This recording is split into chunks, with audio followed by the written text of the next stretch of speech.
Welcome to the Invest for More Real Estate Podcast. My name is Mark Ferguson, and I am your host. I'm a house flipper. I flip 10 to 15 houses a year.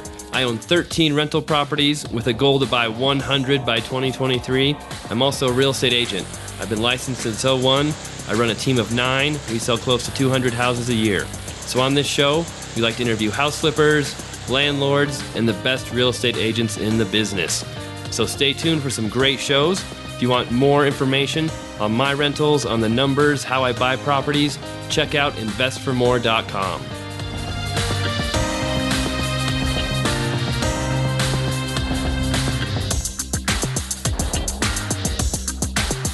Hey everyone, it's Mark Ferguson with Invest for More. Welcome to another episode of the Invest More Real Estate Podcast. Today, I'm going to be talking about finding a deal, something I love to do. I like to say I'm addicted to buying houses. That's why I keep buying as many houses as I can. And I know a lot of people struggle with finding deals. They think they can't find deals in their market. But there will always be deals in every market. You just know how to find them. And before I get into this podcast, I did create kind of an online course to talk about this as well, with 2 hours of videos I did on all the topics I'm going to talk about here, on exactly how to get deals, to find them. And if you're interested in that, check out my shop, my resources page. It's listed on there, and it's called How to Find a Deal. Very simple. And then, use DEAL50 to get 50% off on it. I'm doing a special introduction promotion on that. But it's a great program. I've been spending a few months putting it together. And of course, like most of my programs, I make it as affordable as possible to help as many people as I can. So on this show, like I said, I'm going to talk about finding a deal. I have bought properties this last year from the MLS, from auctions, from wholesalers, for sale by owners, networking, direct marketing, all over the place. And it's really helpful to have a lot of different sources to buy deals from. When I started out, I worked with my father, and he had flipped a couple houses a year. Almost everything he bought was from the local trustee sale. That's a foreclosure auction that houses go to before the bank takes them over. And he never really looked anywhere at all. And what happened was more and more investors came around, pushed prices up. It was really hard to find a deal at those auctions. So we started looking at different ways, MLS, different types of auctions, and really expanded how we bought deals. And I'm really glad I've always expanded the way I buy properties, because it seems like, we got really good at buying the trustee sale. Well, other people did too, so it dried up. Got really good at buying from the MLS. I still buy a lot of properties from the MLS, but it's also a lot tougher now in today's market to buy from the MLS. So started doing direct marketing. That's worked out really well.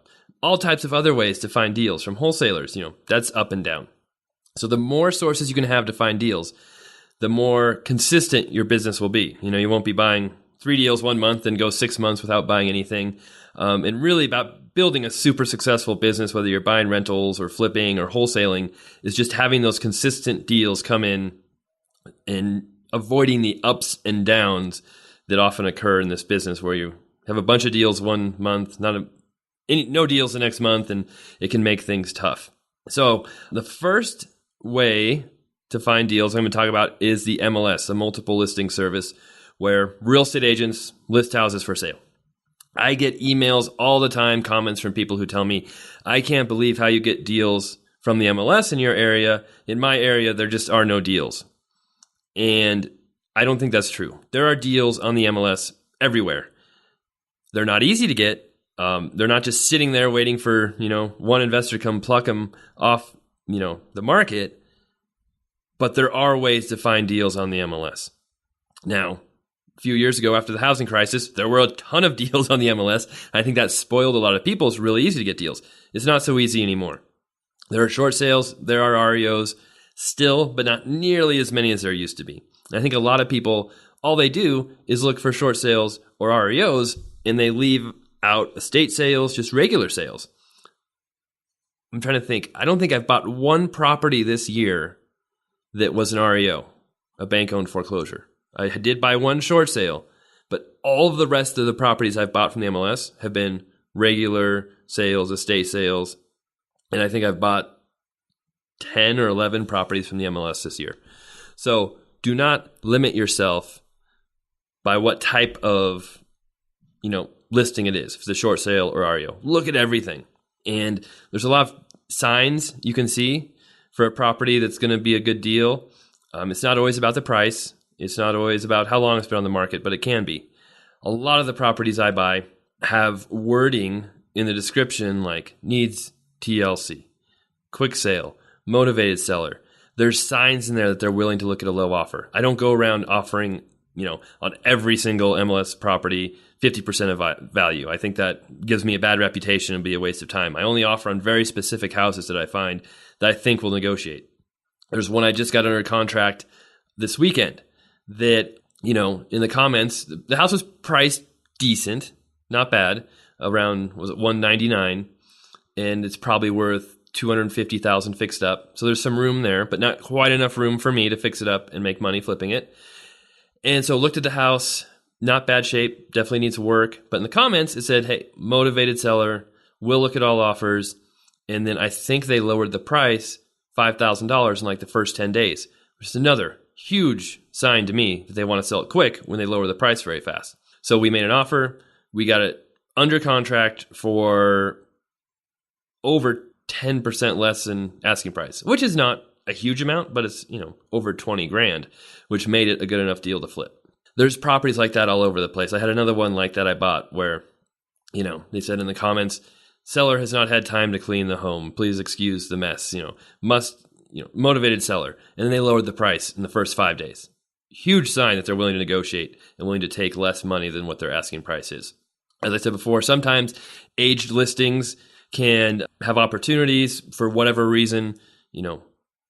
Some sellers don't lower the price when a house doesn't sell, even though they're willing to take 20% less than what they're asking. I don't know why that is, because it's not a good marketing tactic, but once in a while you'll see that. So there's a lot of different ways to make offers on the MLS, look for properties. Don't limit yourself to REOs or short sales. REOs and short sales can actually be harder to buy than traditional listings because the banks have so many policies in place to get them the most money. It makes sense.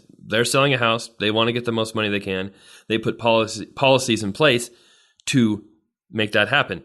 A lot of the big banks won't review offers for 7 days. So you can't get an offer in super fast, or you can, but it won't do any good.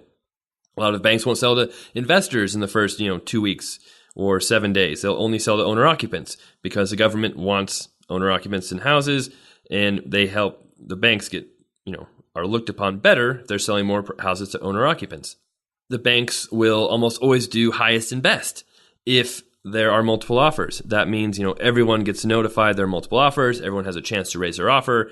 Everyone gets a couple more days to submit offers, which makes it harder to get a good deal as well. So there's a lot of reasons why REOs aren't as good of a deal as they used to be.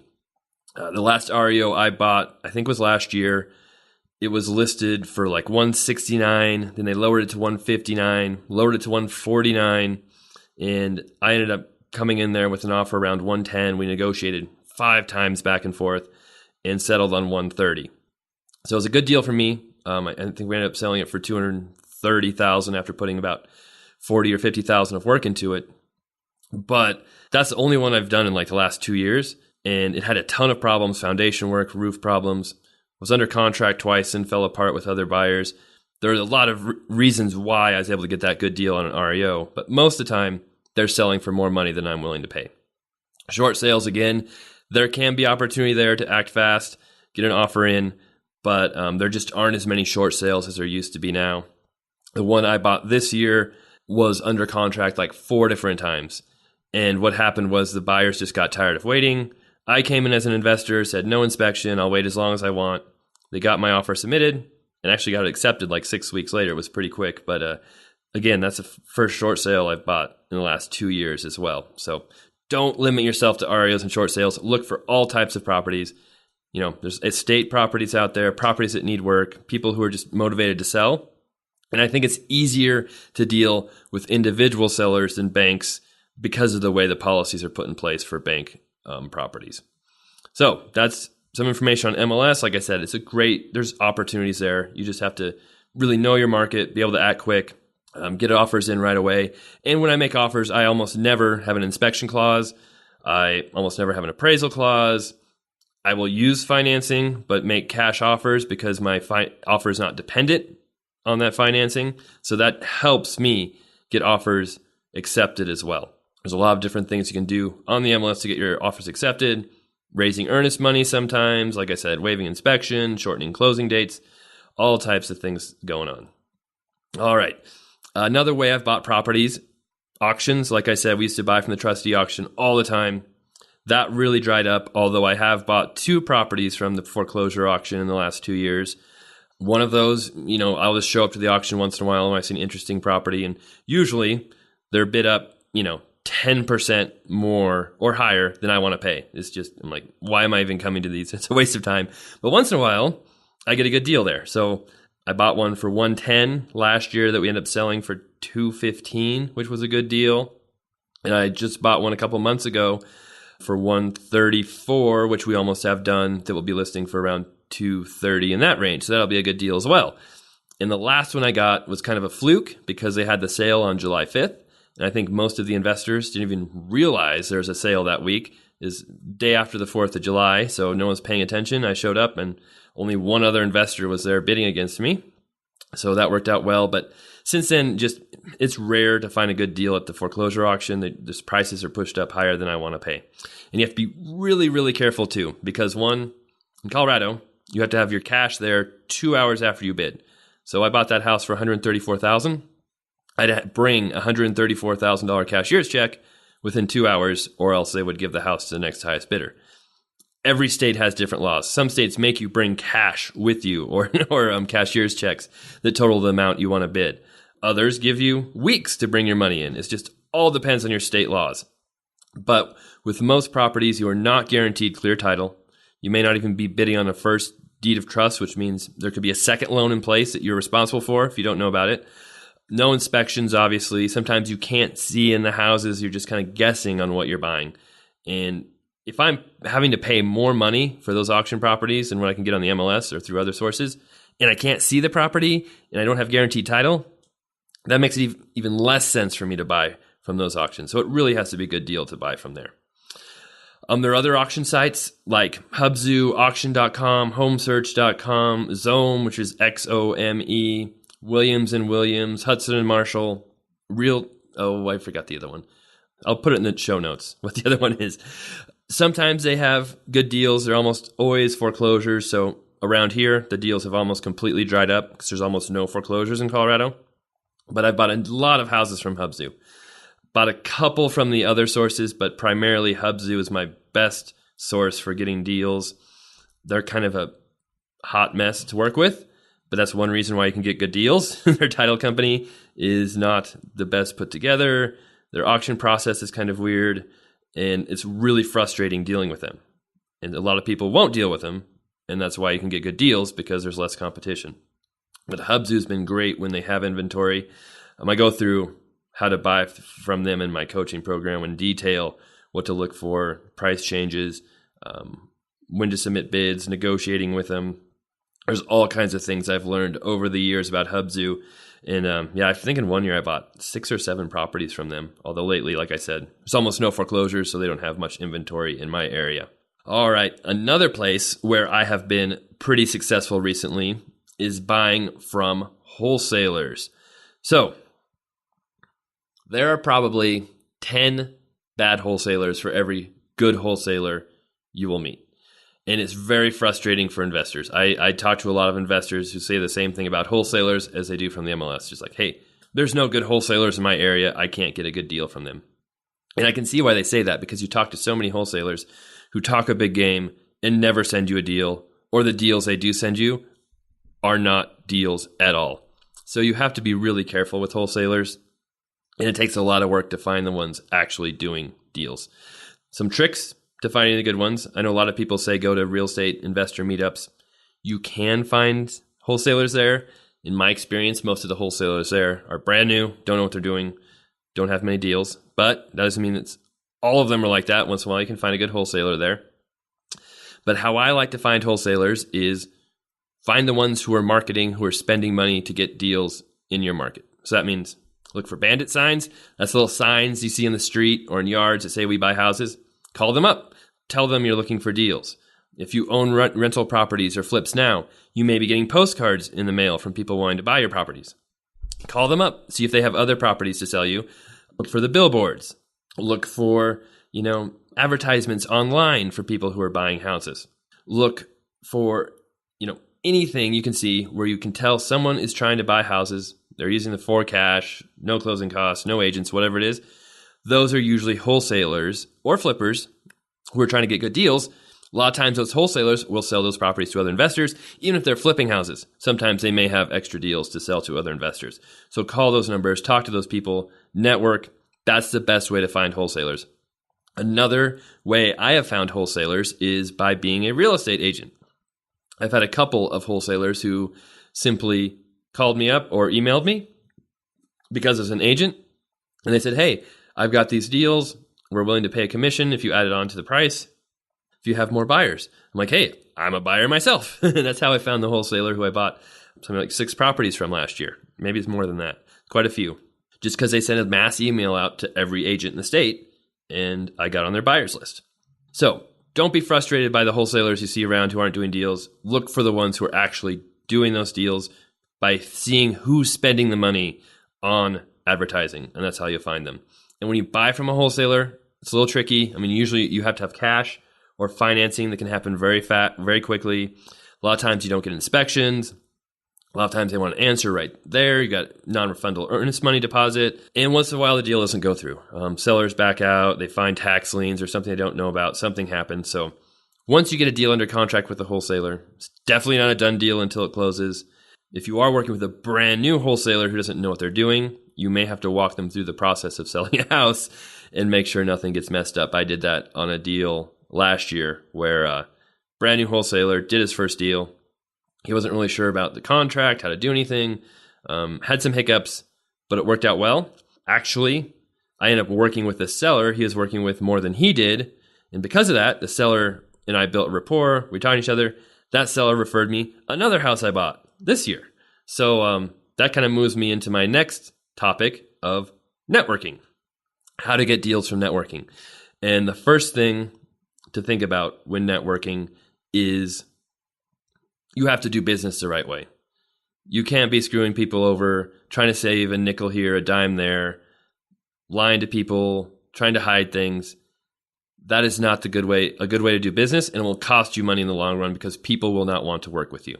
Another reason why I have people sending me deals and have done so many flips is because people trust me. I do what I'm going to say. I don't back out of contracts, and they know I will follow through with what I'm going to do.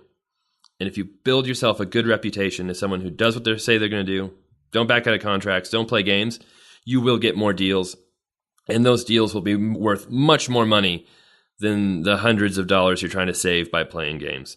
So do things the right way. For example, on the referral I had from the property I bought from a wholesaler, they wanted to rent the house back for 30 days. The wholesaler never told me this until I signed the contract.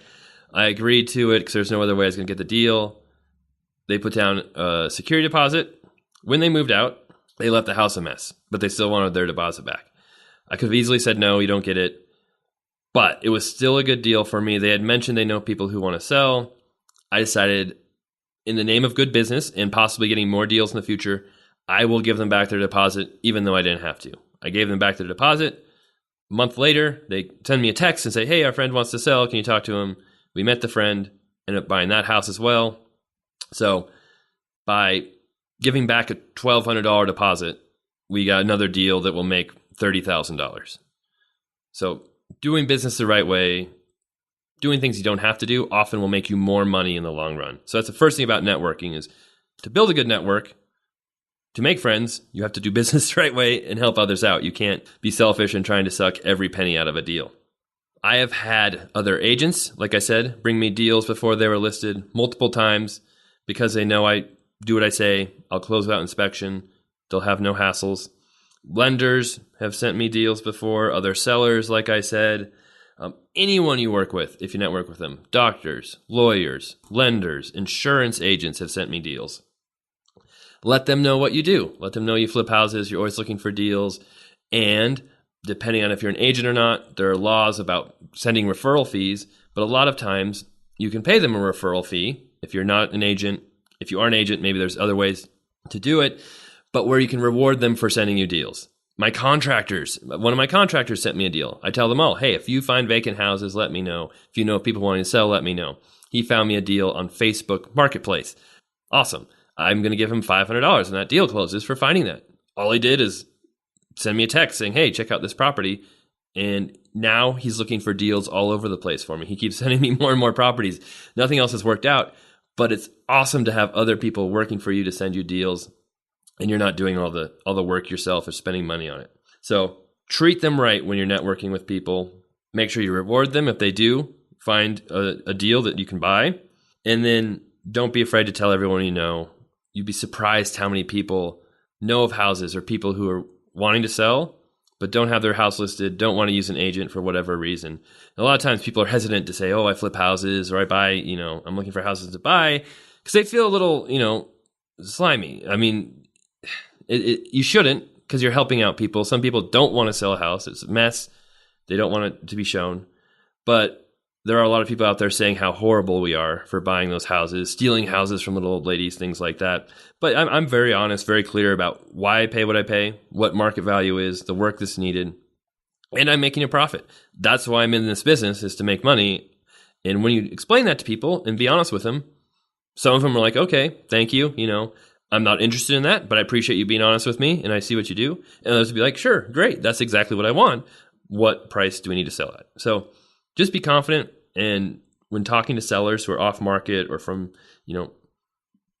referrals, whatever it is, be honest with them. Tell them you're making money, what you're doing. And if it's a good deal, great. If it's not, move on to the next one. All right. Another way I have bought deals this way are for sale by owners. There are people who want to save money by not using a real estate agent, not paying commissions. I believe they are not saving money by selling with that tactic, but a lot of people think they are. I always use an agent to sell my houses. Even if I was not an agent myself and saving a commission, I would still use a real estate agent to sell my houses, because I think that 2 or 3% or whatever commission you're saving, a real estate agent will make that up in a heartbeat by marketing it right, putting it in the MLS. You'll reach more buyers. I always use a real estate agent, but some people don't, which is opportunity. I bought a house from Zillow. Actually, that was 2 weeks ago. I bought a house from Zillow that was for sale by owner. It was listed for $199,000. It was probably worth $225 or $230. So I'm like, it's a kind of a good deal, but not that amazing.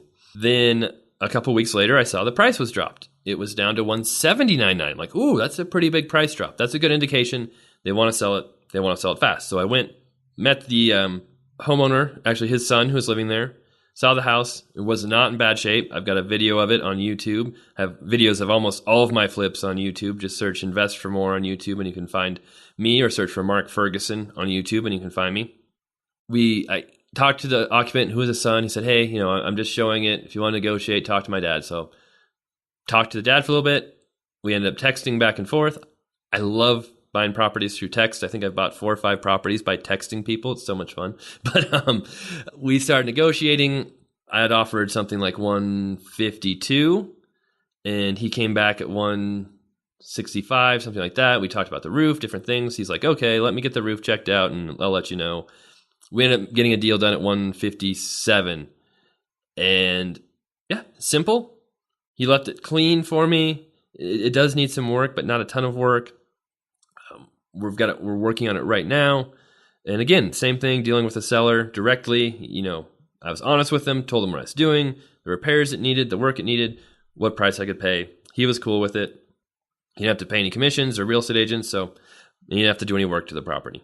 Worked out great for me. Now, if he would have listed that house with an agent, he probably would have sold it for close to that $199 and made more money.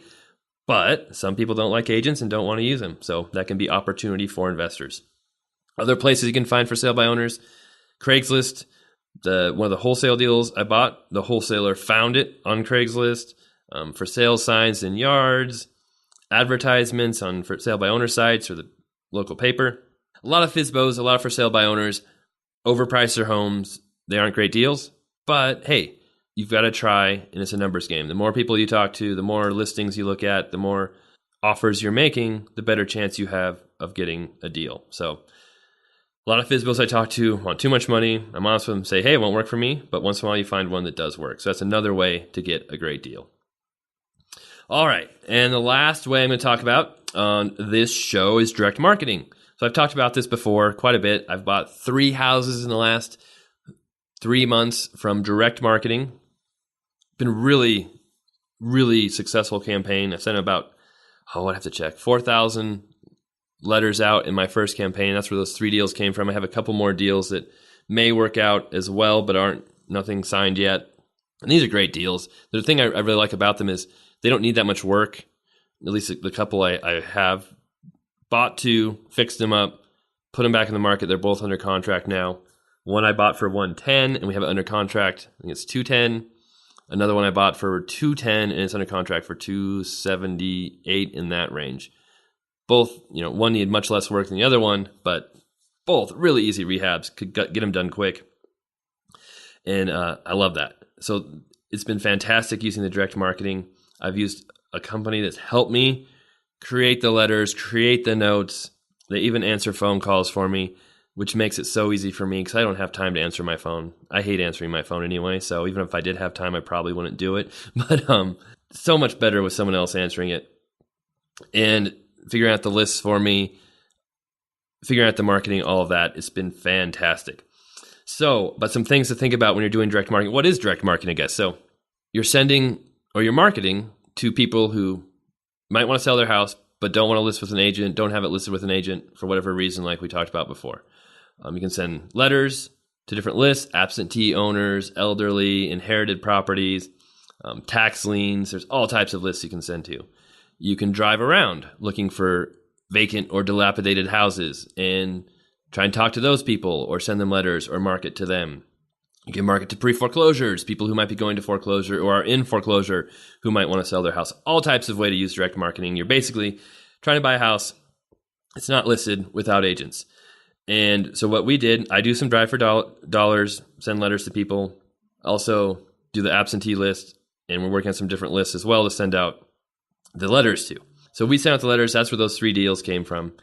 Very unique letters, very cool. I can't talk a whole lot about it because it's proprietary stuff, and the company doing it for me won't let me talk about it, which I totally understand because it's really cool. But really cool letters that get people to open them, really short, nice notes as well that aren't slimy and lying. I get so many postcards myself on my properties, and half of them are those third notice postcard that says, we've been trying to reach you for weeks. You won't answer your phone. We need to talk to you about your house, blah, blah, blah. It's all just a big, pretty much misleading postcard with a little bit on buying a house on it. And I know that postcard works. That's why so many people do it. I actually used it a little bit when I first started out because someone told me to. But you get so many mad people calling you, so many angry calls. And with the marketing I'm using now, we get very few angry people. Just once in a while, someone is like, hey, I'll sell my house for $2 million.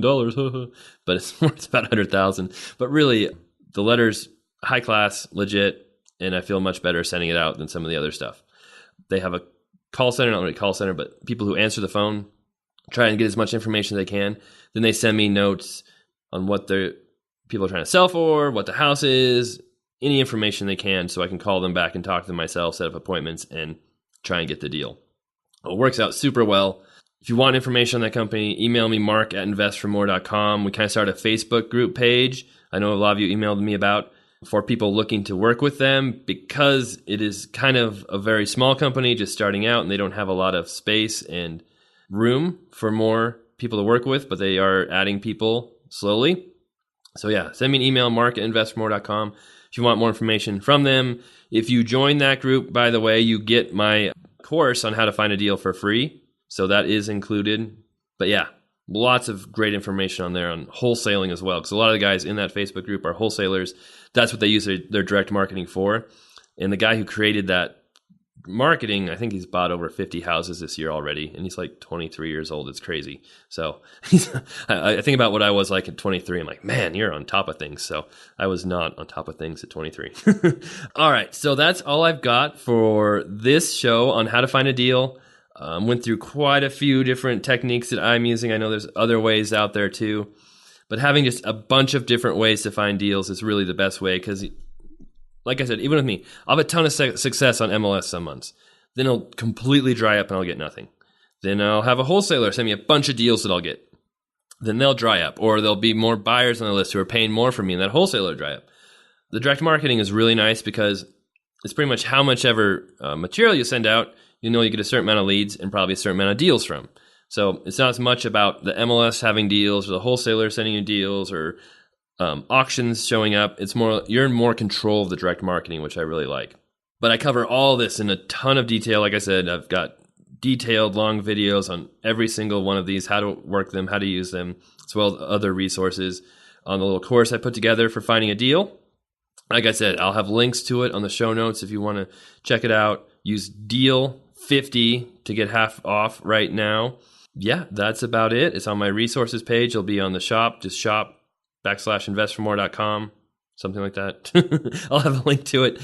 And there's also a link from my site, InvestFourMore.com, to the shop. So I'll make sure you can get there. If you have any questions about anything, you can always email me. Leave a comment on this podcast below, too, if you're on the page. And thanks for listening. We'll have another show next week. And welcome to fall. We just got our first snow in Colorado, so it's starting early here. All right. Bye, everyone.